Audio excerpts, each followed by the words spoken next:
नमस्ते। इसकी पहली दासिका में हमने चौथी कविता छापा इस कविता के पहले दो परिचय हमने पढ़े हैं। तो आगे की कविता हम अभी इस दासिका में देखेंगे। तो पहले हमने दो स्टांजे मेरे पढ़ा के हो गए, वापस मैं पढ़ लेती हूँ। मेरे घर में छापा पड़ा, छोटा नहीं बहुत बड़ा। वे आए, घर में घुसे और बोले, सोना कहाँ है? मैंने कहा, मेरी आंखों में है, कई रात से नहीं सोया हूँ। वे जोश में आकर बोले, स्वर्ण दो स्वर्ण। मैंने जोश में आकर कहा, सुवर्ण? मैंने अपने काव्य में बिखेरे, उन्हें कैसे दे दूँ? वे झुंझलाकर बोले, तुम समझे नहीं, हमें तुम्हारा अनधिकृत रूप से अर्जित अर्थ चाहिए। मैं मुस्कुराकर बोला, अर्थ मेरी नई कविताओं में है, तुम्हें मिल जाए तो ढूंढ लो। यहाँ तक हमने पहली दासिका में ये पूरा सब्जेक्ट में देख लिया है। तो इस कविता में लेखक ने कवि ने व्यंग्यात्मक रूप से जो आयकर विभाग के अधिकारी और कवि इनमें जो सवाल जवाब हुए हैं इसके बारे में यहाँ पे पूरा वर्णन दर्शाया है इस कविता में। तो आगे का हम अभी देखेंगे। वे कड़क कर बोले, चांदी कहाँ है? मैं भड़क कर बोला, मेरे बालों में आ रही है धीरे धीरे। यहाँ पे अभी देखो, पहले आयकर विभाग के अधिकारी हैं, इनको पता चला कि कवि के घर में अनधिकृत रूप से जो अर्जित पैसा है, धन है, ये उनके घर में कहीं पे छिपाया है। तो इसका ये आयकर विभाग के अधिकारी कवि के घर पे छापा डालने के लिए आ गए। तो पहले उन्होंने कहा कि आपके पास जो सोना है वो हमें चाहिए।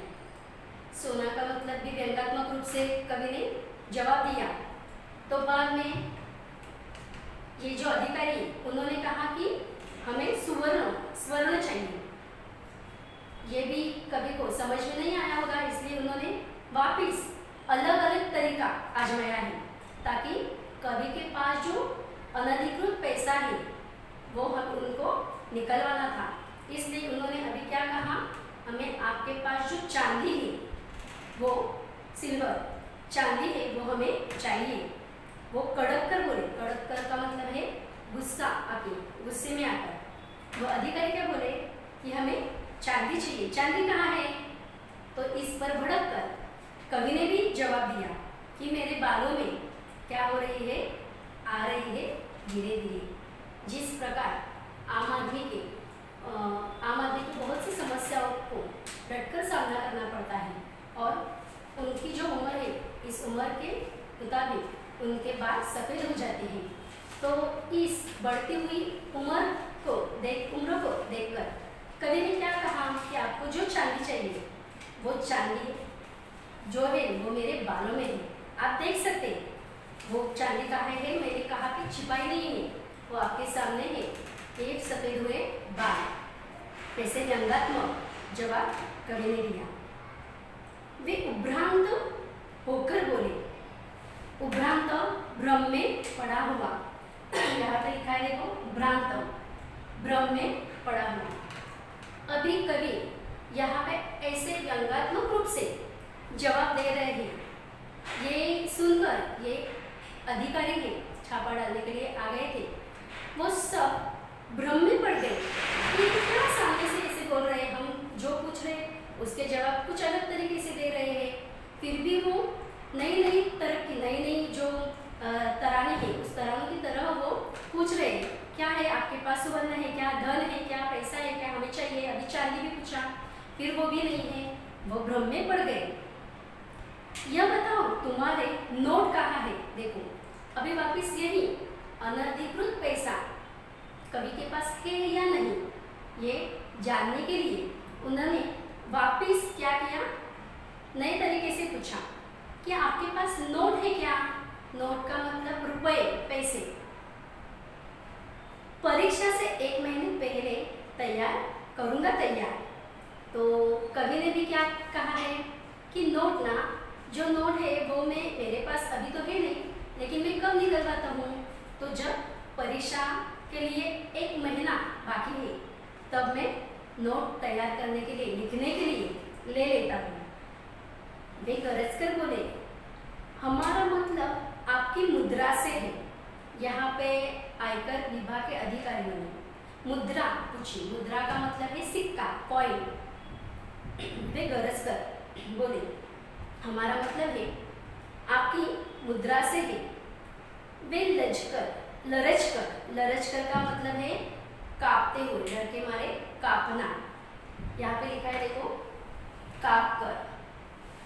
वे मैं लरज कर बोला, मुद्राएं आप मेरे मुख पर देख लीजिए। अभी यहाँ पे भी कवि ने व्यंग्यात्मक रूप से ही इस सवाल का जवाब दिया है। जब उनसे छापा डालने वालों ने पूछा कि हमें मुद्रा चाहिए, आपके पास जो मुद्रा है वो मुद्रा हमें दे दीजिए, तो इस पर कवि ने भी क्या किया, मुद्रा का मतलब मुख। तो उन्होंने कहा कि मुद्राएं आप तो सामने देख रहे हैं, मेरे मुख पर देख लीजिए। वे खड़े होकर कुछ सोचने लगे। इतनी अलग अलग तरीकों से ये छापा डालने वालों ने कवि से प्रश्न पूछे, बहुत सवाल पूछे, लेकिन उन्हें जो जवाब चाहिए थे वे जवाब उन्हें अभी भी नहीं मिल रहे थे। बहुत पूछताछ करने के बावजूद भी उनके हाथ कुछ नहीं लग रहा था। इसलिए अभी उन्होंने क्या किया, ये सवाल जवाब बंद किया और वे खड़े होकर कुछ सोचने लगे। फिर शयन कक्ष में घुस गए। शयन कक्ष आराम कक्षा, हम बेडरूम कहते हैं। तो शयन कक्ष में घुस गए और फटे हुए तकिए की रुई नोचने लगे। उन्होंने टूटी अलमारी को भी खोला। देखो, जब हम टीवी पे वगैरह देखते हैं तो वहाँ पे क्या देखते हैं हम कि जब आयकर विभाग, इनकम टैक्स ऑफिसर की रेड पड़ती है तो क्या होता है, जो अनधिकृत पैसा कमाया हुआ जो लोग हैं वो क्या करते हैं, अलग अलग तरीके से अलग अलग जगहों पर ये काला धन, अनधिकृत अर्जित किया हुआ धन ये छिपा कर रखते हैं। सीलिंग में तो नहीं तो ये कबर्ड में, या फिर जो क्या होते हैं तकिया होता है, तकिए में जहाँ जहाँ उन्हें जगह मिल जाए वहाँ वहाँ वो क्या करते हैं, छिपा कर रखते हैं जो पैसा है वो। तो ये आयकर विभाग के अधिकारियों को ये सब पता होता है और इसलिए वो क्या करते हैं, पहले पूछताछ करते हैं और उन्हें जो चाहिए वैसे जवाब नहीं मिला, वैसी इंफॉर्मेशन न मिली तो वो क्या कहते हैं, पूरे घर की छानबीन करते हैं। तो अभी यहाँ पे कवि के द्वारा जो जवाब मिले वो उन्हें कुछ जचे नहीं और उन्होंने क्या किया, खुद उठकर वह इस कवि के घर में छानबीन करने लगी। पहले वो शयन कक्षा में गए और वहाँ पे जो तकिया होता है ना, उस तकिए में अगर रुई निकाल कर धन रखा हुआ है या नहीं, यह वो जांच कर टटोल कर जांचने लगे। नोचने के बाद, नोचना मीन्स वो पूरी रुई निकाल कर वो देखना, तो वो ढूंढना। तो फटे हुए तकिए की रुई नोचने लगे। उन्होंने टूटी अलमारी को खोला।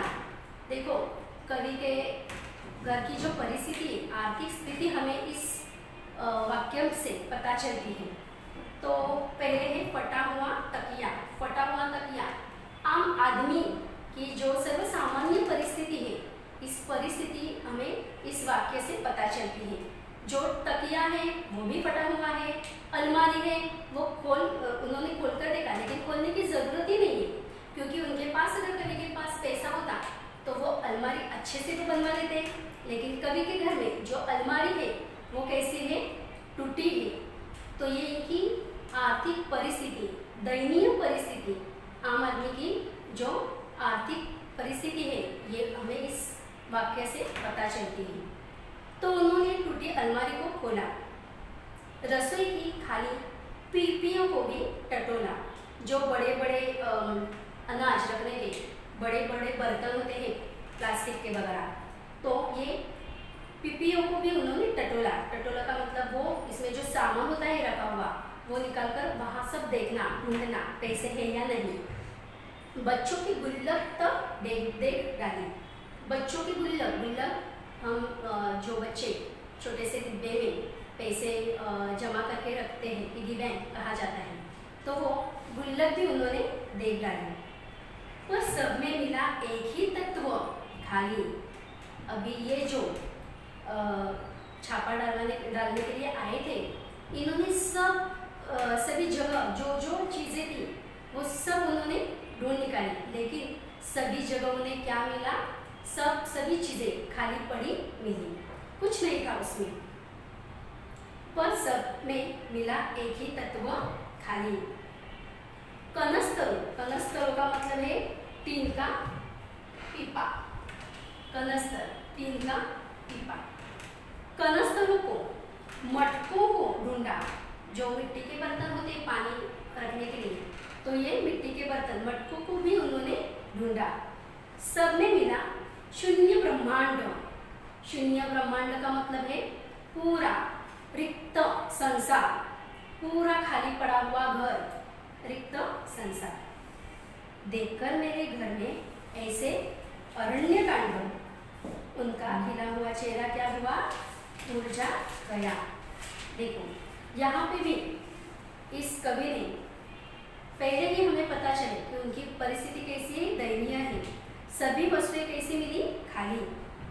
यहाँ पे कवि ने आम आदमी की जो दयनीय आर्थिक स्थिति बताई है, इसका वर्णन किया है, क्योंकि सारी वस्तुएं जो आयकर विभाग के अधिकारियों ने सब ढूंढा, अलमारी है, कनस्तरे है, मटके है, सब में कुछ नहीं मिला, सब खाली चीजें थी। तो कवि के घर में अरण्य कांड, इसका मतलब है घर की ऐसी दुर्दशा, सब पूरा खाली पड़ा था। तो ऐसी दुर्दशा देखकर अभी उनकी जो छापा डालने आए थे, उनकी प्रसन्नता अप्रसन्नता में बदल गई। देखो उनका खिला हुआ चेहरा क्या हुआ? मुरझा गया। क्योंकि जब उन्हें पता चलता कि कवि के घर में बहुत सारी संपत्ति है, बहुत सारा धन है, अनधिकृत रूप से कमाया हुआ, तो वो क्या करते? पूरा वह इकट्ठा करके, जमा करके वो ले जाते। लेकिन अभी ले जाने के लिए इस कवि के घर में, इन कवि के घर में कुछ है ही नहीं। पूरा घर क्या है? अरण्य कांड। अरण्य कांड का मतलब पूरी दुर्दशा, घर की ऐसी दुर्दशा थी कि उनका जो चेहरा प्रसन्न था पहले, वो खिला हुआ था, वो अभी क्या हो गया? मुरझा गया। इसका मतलब है अप्रसन्नता में बदल गया।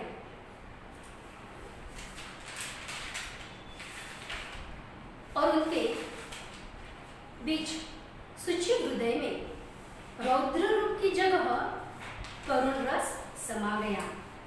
करुण रस समा गया का मतलब है दया भावना। उन्हें जब वो पहले आए थे, किसी ने उन्हें झूठी खबर दी थी कि कवि के घर में बहुत से अनधिकृत पैसा है, तो इस पर वह यहाँ कवि के घर पे छापा डालने के लिए आए थे। लेकिन अभी यहाँ पे उन्हें कुछ नहीं मिला, तो उनका चेहरा क्या हो गया? मुरझा गया। उनके चेहरे पर अप्रसन्नता छा गई और उनके हृदय में जो रौद्र रूप था, रौद्र रस था, पहले जो सवाल जवाब हुए थे, और कवि ने भी क्या किया था? व्यंग्यात्मक रूप से सभी सवालों का जवाब भी दिया था। वे असली भी थे सभी जवाब, लेकिन इसकी असलियत अब उनके अधिकारियों के सामने आ गई है, और इसलिए उनके हृदय में जो चिढ़न थी, द्वेष था, राग था, अब उनके मन में कवि के बारे में क्या हुआ है? करुण रस समा गया। दया भावना उनके मन में, हृदय में आ गई। वे बोले, क्षमा कीजिए, हमें किसी ने गलत सूचना दे दी। अपनी असफलता पर वे मन ही मन में पछताने लगे, सिर झुकाकर वापिस जाने लगे। अभी यहाँ पे कुछ हाथ नहीं लगा, सभी जगह उन्होंने ढूंढ ली, लेकिन फिर भी सब बर्तन वगैरह थे, अलमारी वगैरह, तकिया वगैरह सब खाली पड़ा था। तो इसलिए ये अधिकारियों को आयकर अधिकारियों को पता भी चला कि कभी के घर में तो कुछ है नहीं, अनधिकृत जो ब्लैक मनी हम कहते हैं, काला पैसा, ये तो है नहीं, और इसके बावजूद जो सर्वसामान्य आम आदमी के लिए, जो जीवित रहने के लिए मूलभूत जो चीज़ें हैं वो भी खाली पड़ी है। तो इसलिए उन्होंने कवि से क्षमा मांगी, और क्षमा मांगकर पछतावा होने के बावजूद उन्हें असफलता मिली और वहाँ से वह निकलने लगे, सिर झुकाकर वापस जाने लगे। उन्हें पश्चाताप हुआ और वह खाली हाथ वहाँ से निकलने लगे। मैंने उन्हें रोककर कहा, ठहरिए, देखो, अभी कवि ने भी क्या किया, इन अधिकारियों को रोका। पहले तो सवाल जवाब हुआ था, लेकिन अभी कवि कुछ कहने जा रहा है इस अधिकारियों को। उन्होंने कहा, मैंने उन्हें रोककर कहा, ठहरिए, रुक जाइए, सिर मत धुनिए सिर मत धुनिए, मेरी एक बात सुनिए। मेरे घर में अधिक धन होता तो आप ले जाते। अब जब मेरे घर में बिल्कुल धन नहीं है तो आप मुझे कुछ देकर क्यों नहीं जाते? देखो कितना सीधा साधा सवाल उन्होंने किया है। जो आयकर विभाग के अधिकारी आ गए हैं, उन्हें गलत सूचना मिली कि कवि के घर में बहुत अनधिकृत धन इकट्ठा किया गया है। वो आ भी गए हैं। आने के बाद उन्होंने सभी जगह ढूंढ लिया। उन्हें अभी पछतावा भी हुआ कि जो उन्होंने सोचा था ऐसा कुछ इस कवि के पास है तो नहीं।